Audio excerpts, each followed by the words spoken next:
අද මම ඔයාලට කියා දෙන්න යන්නේ ඉංග්‍රීසි භාෂාවේ question tags ගැන. බලමුද මේ question tags වල භාවිතයන් මොනවද?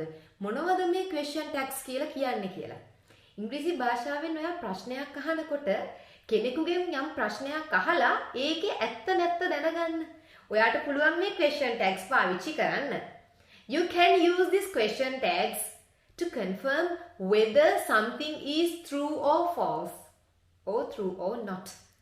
උදාහරණයක් බලමුද? ඔබ ගුරුවරයෙක්ද? Are you a teacher? Aren't you? Is he a driver? ඔහු රියදුරෙක්ද? Isn't he?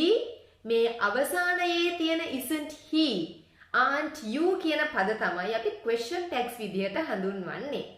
පළවන යෙදීම ඔයා යමෙකුගෙන් ඇත්ත නැත්ත දැනගන්න ඔයාට පුළුවන් මේ question tags පාවිච්චි කරන්න. දෙක, කෙනෙකුගෙන් උත්තරයක් ලබා ගන්න. ඔයා අහන ප්‍රශ්නයකට කෙනෙක්ව උත්තරයක් දෙන්න ධෛර්යමත් කරන්න. You can use these question tags to encourage a reply from another person.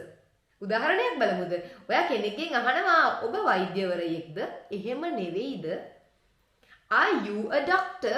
Aren't you? එතකොට එයා ඔයාට උත්තරයක් දෙන්න පෙළඹෙනවා. ඔබ ගුරුවරයෙක් නෙවෙයිද? ගුරුවරයෙක්ද? Aren't you a teacher? Are you?